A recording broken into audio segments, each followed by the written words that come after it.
obviously with the Kyrie Irving trade. He goes to Dallas, and I think one of the details that's lost in this trade is, yes, they get a first-round pick. Yes, they get 2 second-round picks.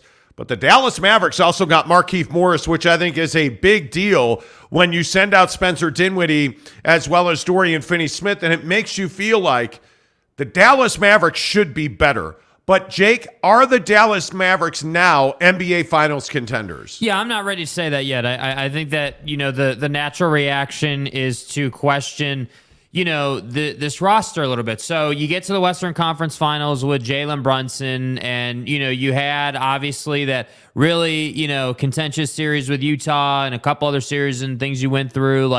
So you made it pretty far with the Luka Brunson backcourt, but I look at this Kyrie-Luka pairing, and I think it really depends on where Kyrie's at on this trade personally. I think, there's a really solid chance that Kyrie knew that Joe Tsai wasn't going to trade him to the Lakers, and that's, allowed or maybe even forced Kyrie to be in a place mentally where he was like, all right, well, I'm going to go somewhere, or basically I'm going to have to wait till the summer to get to LA with Bron, and so that means that I'm going to play the second half of the season with somebody. Could be Dallas, could be Phoenix, who the hell knows, but I got to have an open mindset to whoever that's going to be. So if that's the Kyrie they're getting, then yeah, maybe they can get to the NBA Finals, because then that would, the whole, hey, they're both ball hogs, they both, are on the ball, type guys. Maybe that's not as much of an issue, but I think I'm done giving Kyrie the benefit of the doubt. I'm done sitting here saying that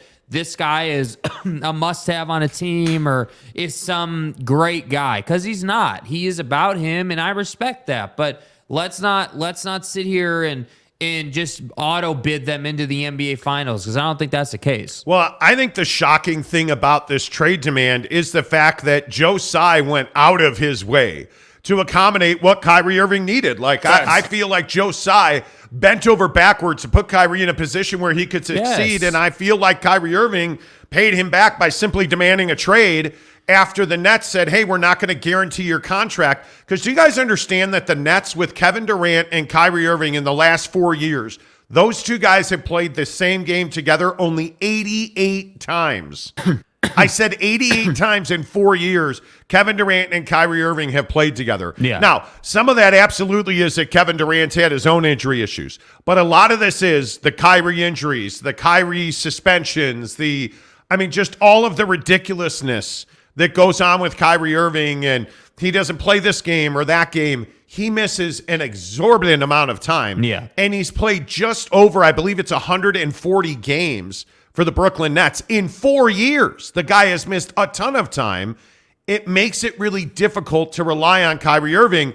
And so when you look at a team like Dallas, and I actually do think this makes the Dallas Mavericks an NBA Finals contender, because I don't think they're done. I've heard repeatedly yesterday that the Mavericks got much more aggressive once the Kyrie Irving deal was finalized, because they're trying to add another piece.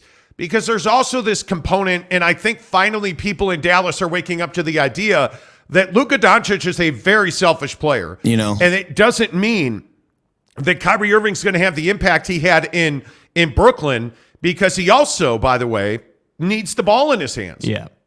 And I think that's something you have to consider when we talk about how good Dallas is. Kyrie Irving is a volume player, whether that's ball handling, assists, shooting. This is also a guy who likes to shoot a lot. He likes to shoot threes. He likes to play in the mid-range.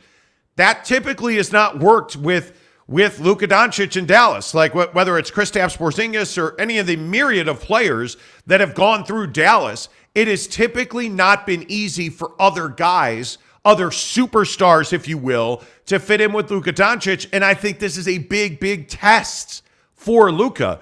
And I understand that there's a lot of attention being paid to Kyrie, and there should be. But I think there should also be a lot of attention being paid to Luka Doncic. Because around the league, I can tell you straight away, on Friday and Saturday when we were hearing about a Luka Doncic-Kyrie Irving partnership, there were a lot of people that were saying, hey, this isn't going to work because Luka's one of the least desirable superstars in the league to be a teammate with. And I think all of the nonsense that happened with Kristaps Porzingis really did damage Luka's reputation as a teammate. And now we're going to get a litmus test, because Kyrie is difficult to be teammates with at all. And he's a guy who has a reputation for being very selfish. How does that play with Luka Doncic, who has a reputation for being very selfish? I don't know, Jake. I think that's one of the major components that we have to pay attention to here. Yeah, that's what I'm saying. It's on Kyrie to make it work because he's coming to Luka's team. I think that. Wow, you really think it's on him? Yeah, 100%. I mean, Luka's not Luka's got a reputation, certainly. I mean, there's no doubting that of being, like you just said, like an on the ball, not a great teammate type guy. But I'm not going to sit here and say that Luka's reputation is worse than Kyrie's or somehow, this is on Luka to make it work. It's not on Luka to make it work because you're essentially getting a 3-month rental. Like, we all know that Kyrie's hitting unrestricted free agency this summer. Like, it's not a secret. So to me, this is if Kyrie wants to make the best of this, it's on him. Like, if I'm Luka, my mindset is, okay, I just need to get the most out of Kyrie Irving that I can get. That's just what it is. And I need to continue carrying the load, but now instead of having to put up 45 a night, like, I need to put up 30 a night and have 10 assists. I need to, less points, more assists, more facilitating, higher efficiency. That's what I'd be looking at if I was Luka. But again, I also think this conversation around how long it's going to take them to figure out how to play together is important because everybody thought, oh, well, it's Kyrie and it's KD and just throw them on the floor and it'll be fine. But there was a lot of growing pains with those two. And I think too often NBA front offices think that you can just slap these guys together on the floor and it's going to work perfectly. And I'm here to tell you that's not how it works. Well, I agree with that. I don't think that this is an easy marriage made. And I think when you really start looking at what this does to Dallas, I think this clearly makes them arguably the best team in the West. I think that they can now compete with Denver and Memphis. There's no question about that. My biggest question is, what are the LA Clippers going to do? Because the Clippers tried to get Kyrie Irving as well. Mm-hmm. Does this put them squarely in play now in the Fred Van Vliet sweepstakes? Because we know, as sources with the Jazz have told us, the Jazz and the Clippers have had conversations about Mike Conley. And I think one thing that's really clear is the Clippers know they have to get a point guard. And I think the best available point guard now is Fred Van Vliet in Toronto. Mm-hmm. The question is, what do the Clippers have to offer? Because Luke Kennard isn't even getting a taste of Kyrie Irving in this debate. Because very clearly, this came down to the Lakers and the Mavericks, as we're going to talk about in a minute. I think Fred Van Vliet from Toronto, it's going to be really interesting to see where he ends up. Because I don't know, if you look at what's on that Clipper roster, what can they really offer to Toronto? And I also think, by the way, one of the bigger offshoots of this Kyrie Irving trade is, if this had gone on all week, I think it would have really damaged the trade market in the NBA. I think that it got over quickly, and as we told you on Friday, the Nets were not in slow mode here. They wanted to get Kyrie Irving gone as soon as possible. Yeah. It was a huge distraction for the organization. They wanted him gone, and he is gone. And I think that's huge for teams like the Utah Jazz, the LA Clippers, and the LA Lakers, who we know are busy trying to make trades. Because if he's still there, I think it puts a lock on the trade market until Kyrie gets traded. Come on, let's go, Schlepper. Yeah, because the Lakers aren't out making the trades we've been talking about. Yeah. The Clippers aren't out making the trades we've been talking about. Like, if you listen to the news cycle, you understand there are only, I would guess 2 or 3 major sellers at the deadline. I think the Jazz are one, and I think the Toronto Raptors are the other. Mm-hmm. Other than that, I think everybody else is a buyer. Everybody else, the Brooklyn Nets are a buyer. The Lakers are a buyer. I think Dallas is still a buyer. The Clippers are absolutely a buyer. You look at the Knicks. The Knicks are supposedly out trying to make every deal they can get their hands on. Yeah. There are a lot of teams out there buying, but I just don't know that there's a lot of deals that are going to be made, because I think this summer has the potential. With all of the draft buzz, I think this summer has the potential to be bananas, Jake. Yeah, well, and I think that, the thing about it is that, the Kyrie trade allowed the market to keep moving forward. But I think this thing about, you have to be cognizant as someone in our position and as a fan listening to shows like ours and consuming content like ours, you got to be cognizant of the fact that guys like LeBron James and guys like Rob Pelinka and guys, like Mark Cuban, all these front office people, Jeannie Buss, they all knew before we knew that Kyrie was available. Like they knew that, and to me, it hasn't been a secret that Kyrie's been a problem in Brooklyn. It was only a question of how long was he going to continue to be a problem in Brooklyn, and it seemed like things had smoothed over. It seemed like things had happened. And then let's not forget, right? Like, Bron was in Brooklyn. You know, a lot of people felt like, oh, well, Bron went to Kyrie and did some recruiting and talked to some people and did some things. And that's why this Kyrie deal, that's why Kyrie requested a trade. In fact, I would go a step further. I was told over the weekend, and really on Friday, I think it was, we talked about it as the days run together here on the show. But I think on Friday, we talked about it on the special live show we did. The Showgrum. I think LeBron, there is some belief around the league that LeBron was one of the main reasons Kyrie demanded a trade. I think Kyrie thought he was going to get to the LA Lakers with this trade. And I think if you followed us yesterday, if you follow me on Twitter and you follow the show, you know that yesterday we told you Joe Tsai essentially said, I'm not trading Kyrie Irving to the Lakers. He went through the process, and I think Joe Tsai was so upset with Kyrie Irving that he said, I'll almost trade him anywhere but the Lakers. He was hell-bent not to trade Kyrie Irving to the Lakers. Are we clear on that? And from what I was told yesterday and on Saturday, Joe Tsai felt betrayed by Kyrie Irving. And I think this is a significant part of this conversation, is that Joe Tsai, the owner of the Brooklyn Nets, felt like he did a lot for Kyrie Irving, especially when the uproar happened in the Jewish community against Kyrie Irving. He was suspended for that time. And Joe Tsai really supported Kyrie. He didn't cut him. He didn't suspend him for the year. Like, he stood with Kyrie Irving. This past summer, when the whole Kevin Durant trade demand thing and Kyrie trade demand thing, he stood with Kyrie Irving. He supported him over these last 2 years, which have been nothing short of tumultuous. I don't think anybody debates that. Yeah. Joe Tsai felt like he supported Kyrie Irving.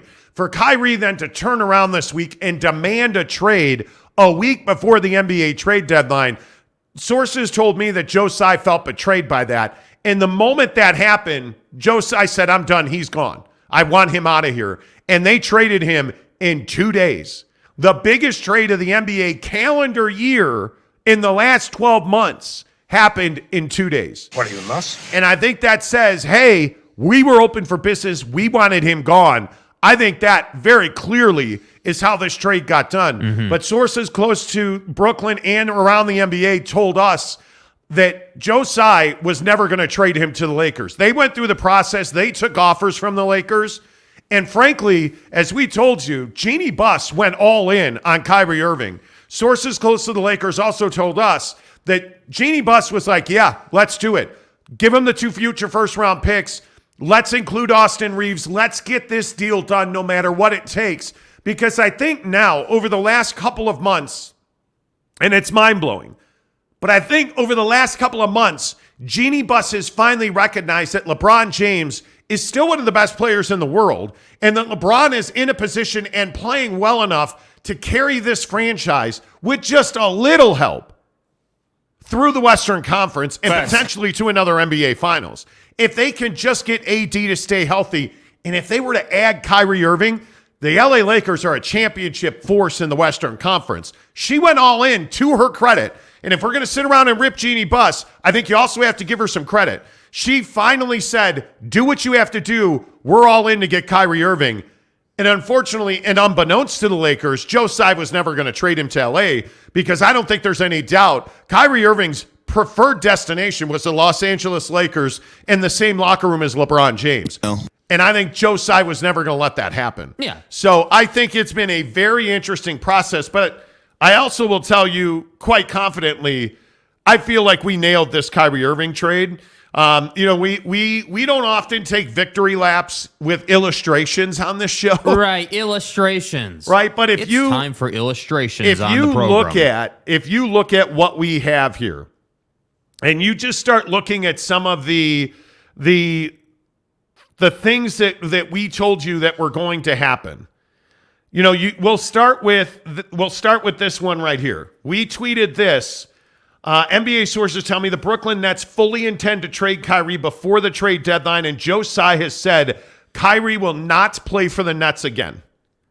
To which we then tweeted, NBA sources told us Nets owner Joe Tsai feels betrayed by Kyrie Irving's trade request.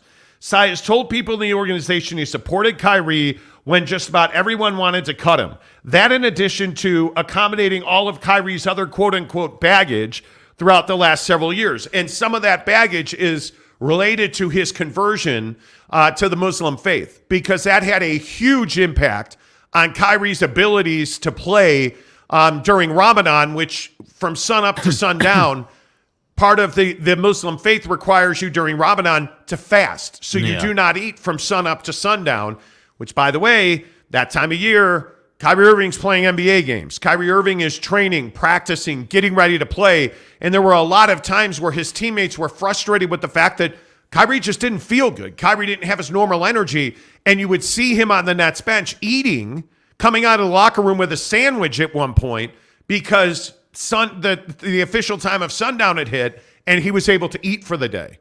And there were a lot of people who felt like the Nets went out of their way to accommodate him on that, which they did. I don't have any doubt about that.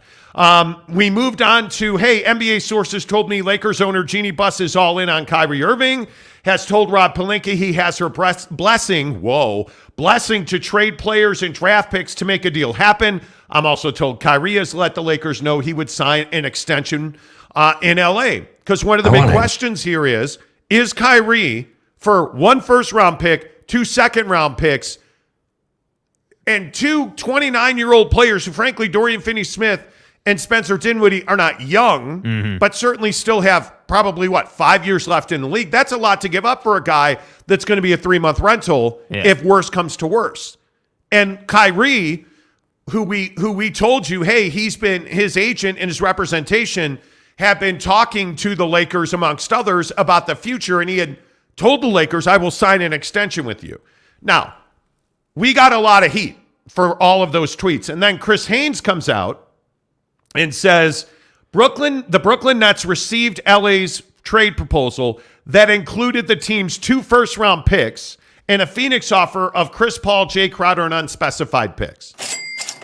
And all of a sudden, all the haters got real quiet on Twitter yesterday. Because it was like, oh, look at this. You're an embarrassment. Like you get the typical heat, right? Right. Well, then all the haters kind of went away. And then Shams at The Athletic releases an article where, and if you watch the live stream we did on Friday about this, I specifically said on that live stream, the Lakers would include 2 first-round picks, and the starting point would be Russ and Austin Reeves. I straight up said that. And what do you know? According to Shams, the Nets informed the Lakers that in order to make an offer to get into the Irving sweepstakes, they would require all of their young players, such as Austin Reeves and Max Christie, a pick swap in addition to Westbrook and their 2 first-round picks. So not only did Chris Haynes confirm what we reported on Friday and Saturday, he confirmed that yesterday night. Shams released an article at The Athletic yesterday night confirming exactly what we had reported. What I just said. I mean, Yeah, man. I don't know what else we can do. Well, I mean, your sources are trust me, bro. Yeah, trust me, bro. I mean, trust me, bro really took care of me on this one. Yeah. So I'll just take the victory lap, and happily so, that we nailed this trade, and I feel really good about it. Yeah. I feel really good about, anyway. Yeah. All right, less of me, more of you here on the Monty Show. Let's get your comments in here where, what are your thoughts on the Kyrie trade? Is Dallas now an NBA championship contender? What does this mean to the Utah Jazz? Do you like this trade? Was it a good trade for the Dallas Mavericks? Let's talk about that with you. And don't forget, all of our NBA and Utah Jazz talk on this show is presented by Quick Quack Car Wash. Hey, thank you to everybody, including Raphael, Talking with Raphael podcast, who tweeted us a photo going through Quick Quack Car Wash.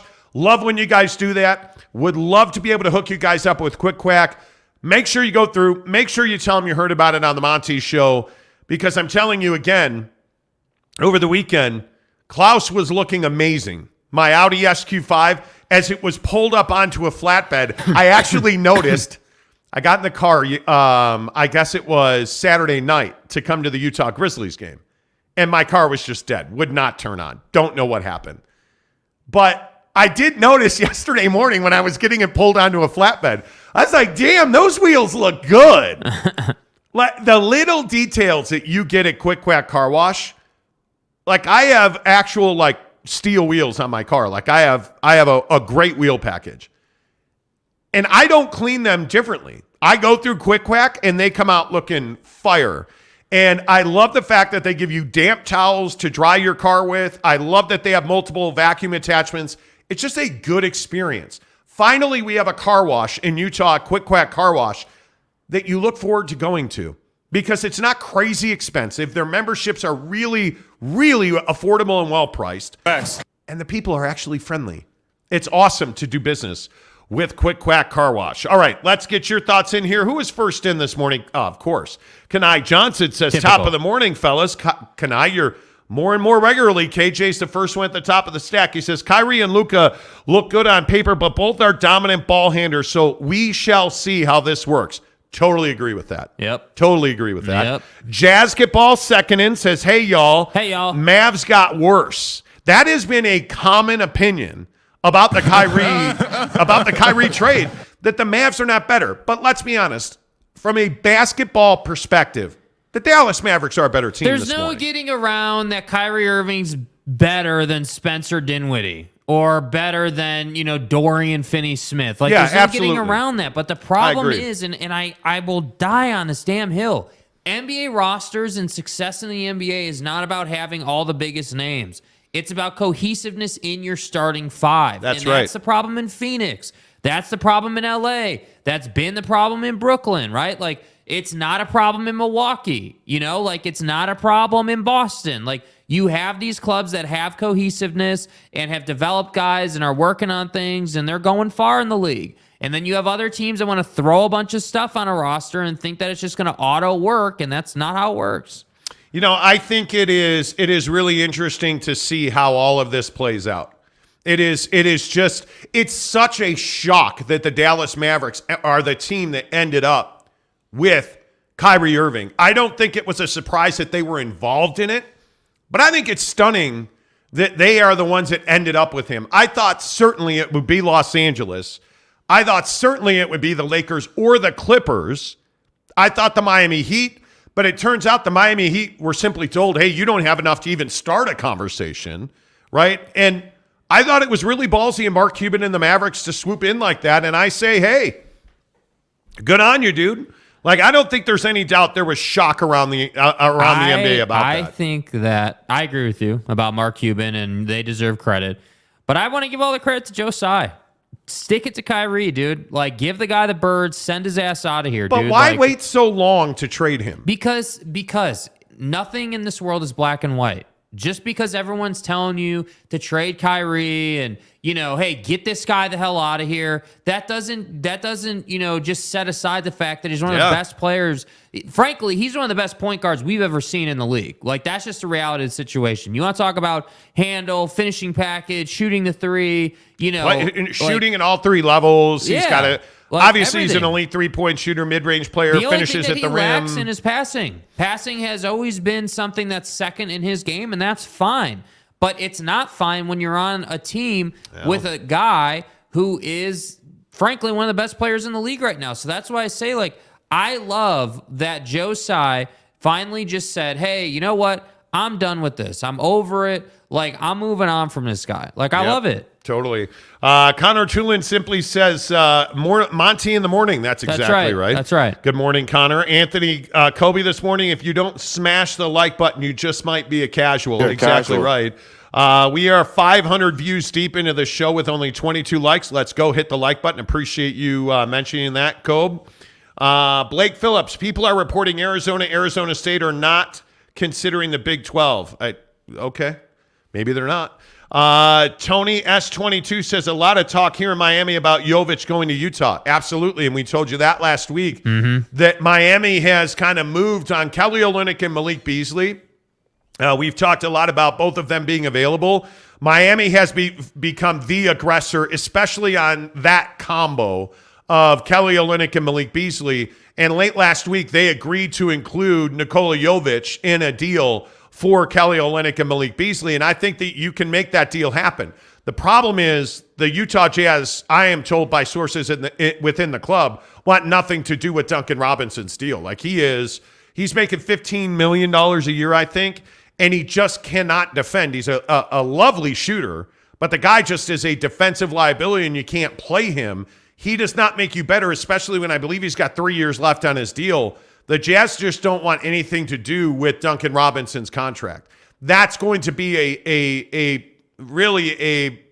block to making a Jazz Heat Olynyk Beasley deal. Jovic is a guy that the Jazz, Danny Ainge, from what I understand, has told the Heat, if we're going to make a deal, Jovic has to be involved. Yeah, the problem with Robinson's deal is you're right, is the average annual value, $18 million is what it is. Oh, excuse me. But 3 years to go still, which means you're about $58 million deep on that contract. Fully guaranteed, by the way. So that's the problem. And by the way, it's not like this guy's some spring chicken. He's 28 years old, and he doesn't play defense. And frankly, he's been just an average three-point shooter. He's had trouble. Duncan Robinson has had trouble consistently getting playing time because he just is. He is a guy that you can't trust on the floor in big moments because he cannot defend. Yeah. And it's been a thing with them. I also think he's had some free throw issues, if memory serves. Like he's just had issues. You gave him a massive contract that you're going to have trouble unloading. And somebody's going to have to do you a favor, and you're going to have to overpay the Jazz if you want them to take Duncan Robinson. Yep.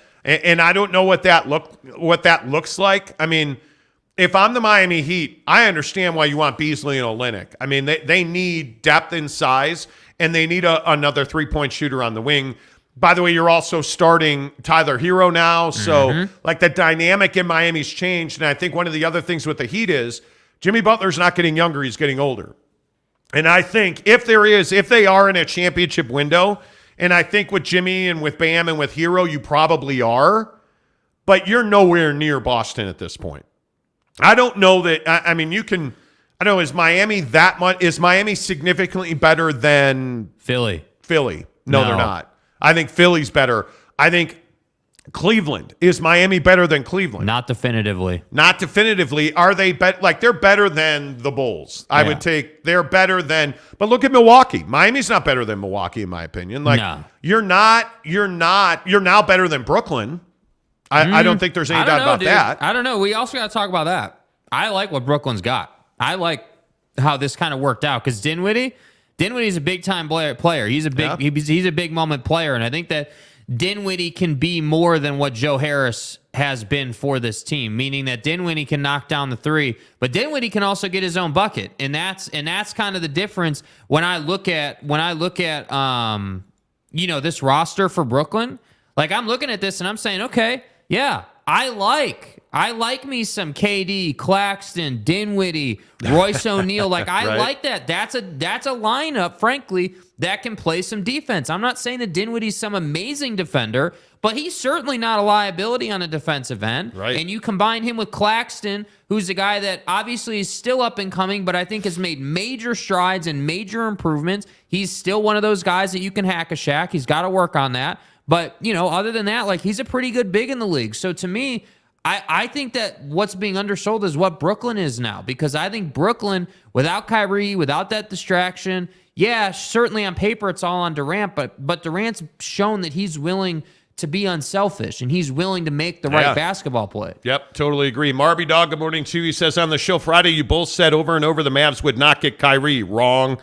Cool, I was wrong about the Mavs not getting Kyrie. I think the Mavs getting Kyrie was shocking. Yeah, nobody said the Mavs were getting Kyrie. That they gave up and furthermore that they only had to give up one first-round pick and 2 twos and 2 29-year-old role players is shocking. Yeah, you know what nobody said? And I'm glad you're here for this fight, Morby. I'm glad. It's cool. Nobody saw Joe Tsai trying to screw Kyrie. Nobody saw, hey, Joe Tsai's got vitriol for Kyrie. So it is what it is, dude. But the reality of the situation is nobody saw Dallas coming in, dude. You passed up with the Dallas deal. Understand what Brooklyn gave up. They passed on 2 first-round picks, a second-round pick, a pick swap, a $47 million expiring contract, and Austin Reeves, one of the better young combo forwards in the league. That's what you passed on for two 29-year-old players, 2 second-round picks, and a first-round pick? And you gave up Markieff Morris to go with Kyrie? Yeah. Like, are you kidding me? So don't come in here. Come on now. Don't come in here and try and say, oh, well, you guys said he was never going to Dallas. You got that wrong. Yeah, we may have got it wrong, but everybody on planet Earth got it wrong because nobody was measuring Joe Tsai's vitriol for Kyrie Irving, and that's what makes this story great. So, frankly, I'm happy to be wrong on this one. Yeah, absolutely. E.T. says, what do you make of LeBron's cryptic tweet, maybe it's me? I don't know. I think it's pretty straightforward. I don't think there's any guessing on what that means. Yeah, I think maybe it's me, but this is a ridiculous trade that the Nets accepted. Maybe it's me. I don't know what that means. I have no idea what that means. But what it tells me is he's frustrated. He's upset about it. Like I truly believe LeBron thought he could engineer this deal. I think LeBron James thought, hey, I'm LeBron James. I'm going to get this deal done. And that did not happen. And I know that LeBron, I've heard for 3-4 months now, LeBron and Jeannie Buss have had battles over what the shape of this organization should be. But I got to tell you, those 2 first-round picks, and I think we've talked about this openly on the showroom here, those 2 first-round picks the Lakers have, I don't think they're that valuable. I don't think that they're going to sway somebody to be like, oh, well, I better send Kyrie to the Lakers instead of Dallas, who gave me 1 first-round pick and 2 twos, instead of the Lakers' 2 first-round picks in the future. Mm-hmm. Like, you feel like those 2 first-round picks just aren't that valuable anymore. And it feels like LeBron understands the Lakers tried and they failed. And they didn't only try, they really tried. They offered Austin Reeves. Do you understand how good Austin Reeves is? And they were willing to give that for a malcontent, a guy that's been a career, perpetually pain-in-the-ass player. Yeah. And Brooklyn said no. So I don't know what else the Lakers could do. You can call the Lakers incompetent. You can laugh at them. Okay, great. They did what they needed to do to get this trade done. Yeah. And Joe Tsai essentially raised his middle finger at Kyrie Irving. Yeah. And it's unbelievable justice. I don't even know what you said. You passed on 2 first-round picks, 2 twos, and a swap. That's what I'm saying. This whole concept of, oh, you said he wasn't going to Dallas. Well, there's no reason for him to go to Dallas. There's only one reason he went to Dallas, and that's because the owner of the Brooklyn Nets wanted to F Kyrie. That's what it is. Like, hey, dude, you've been a problem. You betrayed me. You're not going to the Lakers on my watch. You're going to Dallas. But you have to go back to Danny Ainge and Bojan Bogdanovic. It's the same thing. Because that's the same thing, essentially. The difference, though, is that this wasn't about the Lakers. No, this was about Kyrie. Clear, right? Yeah. Danny's thing was about the Lakers. And I get it, Danny. You weren't happy they wouldn't give up those picks in a Bojan package, so you spited them. I totally get it. So, the motivation is the same, but be very clear on the difference. The difference is Danny was about the Lakers, Joe Tsai was about Kyrie. And this Kyrie thing is a seismic thing in the league, man. Dude, seriously. I don't even, Sam Lott, what's up, my guy? Good to see you. What's up, dude? Pudge NYC. Pudge. My guy, where you been? Facial recognition, bro. Yeah, dude. I love it. He's got the facial recognition as a thumbnail. Facial recognition. Love it, dude. Good to see you, my guy. Kurt Myers, good morning to you. Lewis in the Jeezy says an illustration showroom is the best. Program. It makes those people who called you hacks shudder in disbelief. Yeah. Hey, man, I don't often do victory laps with visual aids, but sometimes you got to flex a little bit. Yeah. It's fun. It's all in fun. Yeah. Hullabilly, what's up, my guy? He says, morning, everyone. I wanted DFS in a Jazz uniform. Oh, well. Yeah. DFS. Dorian Finney-Smith. Gotcha. Thank you. I don't think that. Why, though? Look, the guy is a solid role player, but he's not somebody I never felt like Dorian Finney-Smith was somebody that the Jazz should, pine after and try to add to this roster. I just didn't like. He's a nice little player. It's just a wrong time. Yeah, he's 29, gonna be 30. It's the right time to be a Brooklyn Net for DFS. Yeah, I agree with that. I agree. I don't think he's a bad player. I think it's the wrong time. is what I would say. Troy Cushing, what's up, dude? Spider Male 3. Whoa. Spider Male 3. I don't think Luka is a selfish player. He provides you with the most assists that one can. That is just a bad take. Oh, well, then everybody's got bad takes on Luka. Because that's not me saying that. That's me agreeing with that. Yeah. People around the NBA have said that for years about him, because if you look at the guys he's played with, he just doesn't make guys around him better. He is not a distributor. He is a guy that is a volume shooter. Now, does he rack up assist numbers? Yeah, because he's routinely doubled and tripled. But if he would shoot less and pass more, and I don't mean take half the shots, take 5 less shots a game, and take those 5 shots and turn them into 5 dimes. What happens to the Dallas Mavericks? I think they win a lot more. Yeah, I mean, he's taken 22 attempts from 2 a game. And he's taken almost 8 attempts from 3 a game. That's a lot. You're over 30 attempts a game. And that's fine. Like, look, I'm not saying the guy's a crap player because he shoots the ball a lot. I mean, I'd shoot the ball a lot on that team. Like, I get it. Yeah. But I it's more about the way you play the game. Like, this is what makes LeBron so great, right? This is what makes, like, Kevin Durant's evolution as a player. It's why he's been able to take the next step. Because, again, like, these guys start to understand, like, hey, like, it's not good enough just to pass the ball. You have to put guys in a position to score. You have to put guys in a prime position, wide open in the corner, or, like, wide open under the basket because you drove a certain way. Like, so I disagree that it's a bad take that Luka's selfish. What's a bad take is saying, hey, this guy's a bad player, and he's not going to evolve, because remember, he's only 23 years old and he's this good. Like, we can't lose sight of that. So I'm no Luka Doncic guy. I don't like the pining towards the officials. I don't like the crying and all the, like, I just don't. But I also look at Kristaps Porzingis, and he's back to being an efficient scorer. Yeah, he's a guy that's back. He's scoring the way he scored with the Knicks now. Mm-hmm. And I think one of the things that happens is you have to dramatically alter your mindset to play well and thrive with Luka. Yeah. Is Kyrie Irving that guy? Well, he's never shown the ability to be that guy. He's never changed.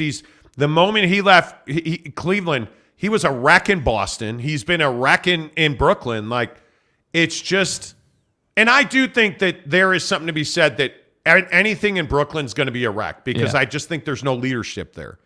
And I don't mean KD's a bad leader. Joe Tsai doesn't have the balls to do what needs to be done to be a dynamic leader from the ownership box. Facial recognition.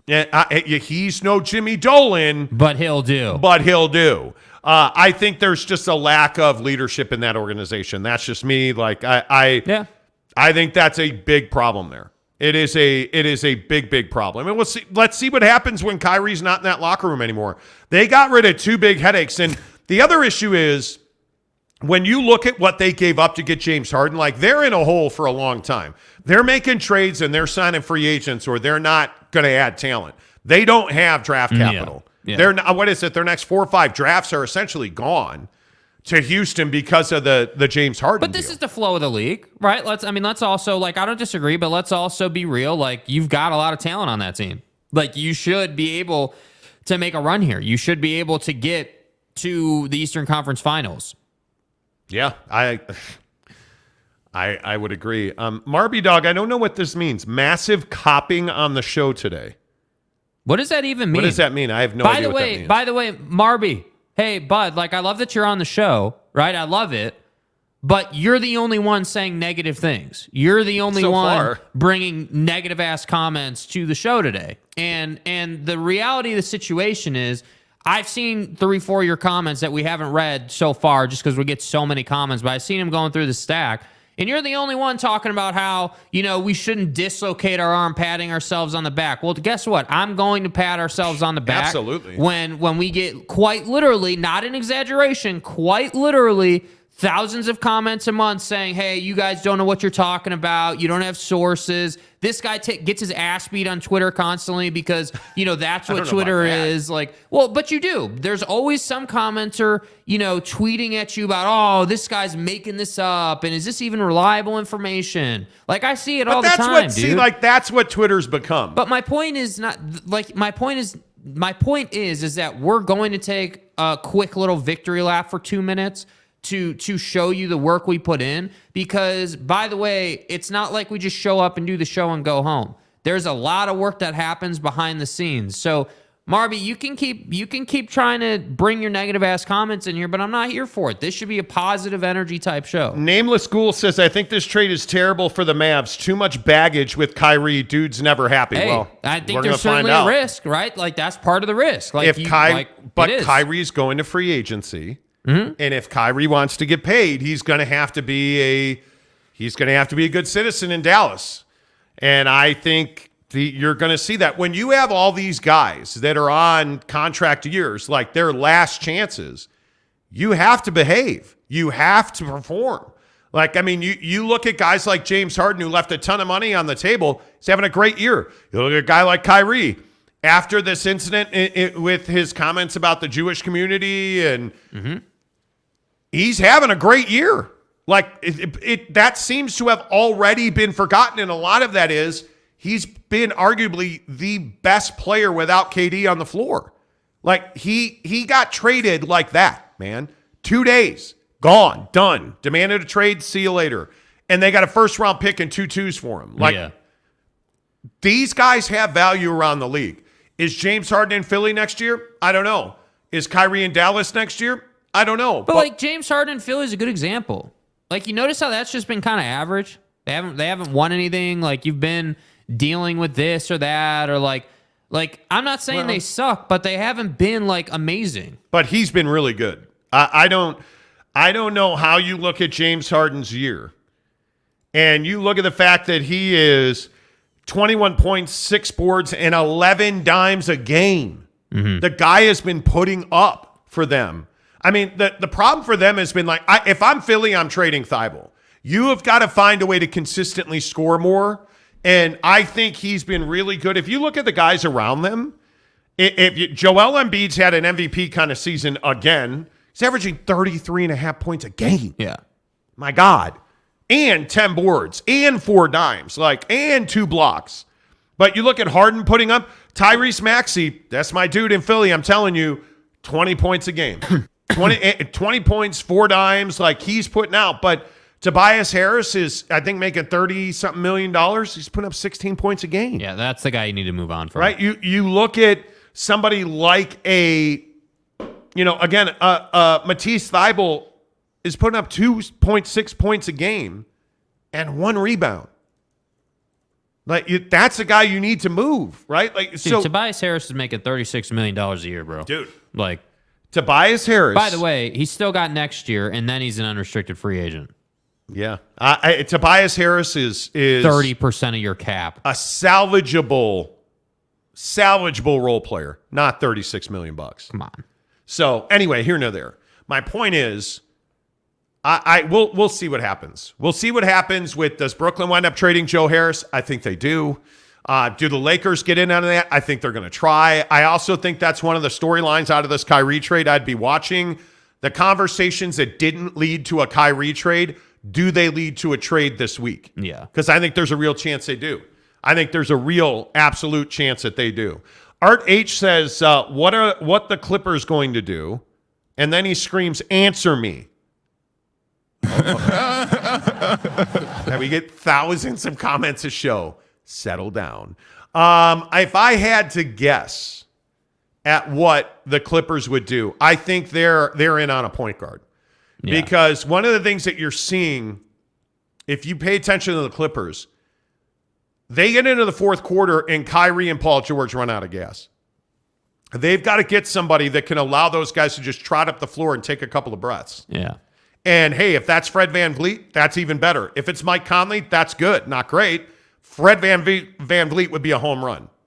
I think Mike Conley's a very nice second option for them at point guard if you can't get the VanVleet deal done. And, again, I go back to the Knicks. if the Knicks can get an OG Anunoby deal done, I mean, you're in great shape. Like that would be a huge get for them.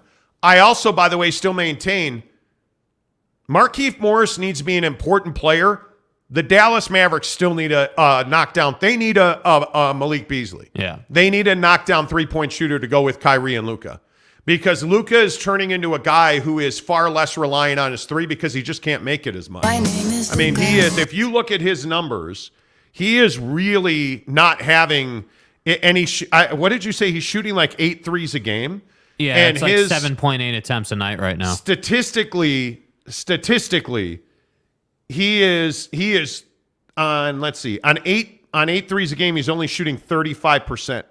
That's a huge amount of threes. And he's just had issues with his ability to knock down that three consistently. Now, having said that, he's scoring 33 points a game. Yeah. I mean, so it's hard to complain. He's having a career scoring year. But that's what I'm saying. Like, that's the next level for Luka. Like, understanding, okay, if I can take 2 less threes a game and I can turn those 2 less attempts into, wide open corner threes, that's going to help. Man, homie, bless you. He's taken 14 and a half, so 15 2-point shots a game. Know your role and shut your mouth. I mean, he is a volume shooter. But I think know your role. He is a volume shooter. But part of it is he's on an island on that team. Well, he was. Now he's got Kyrie, right? I don't disagree with that. I mean, again, when you're working with Dorian Finney-Smith and Christian Wood and like some of these guys, like you don't have another superstar on that team. So again, I'm not sitting here saying that it's wrong that Luka's taken all these shots. But what I am saying is that there's a lot of room for aggressive, expansion in the efficiency category. I think that, hopefully having Kyrie spreads the defense out a little bit more because they certainly got to respect Kyrie more than they would have Dorian Finney-Smith or some of these other role player type guys. But that's what I'm saying. That's what they have to figure out. So now I would assume we would get Kyrie bringing the ball up, Luka obviously off the ball, and they're able to run sets for him now. Whereas before, it was Luka's going to bring the ball up, 70% of the game, and then he's going to get rid of it and then try to get it back, which is a massive difference in how you go about the game.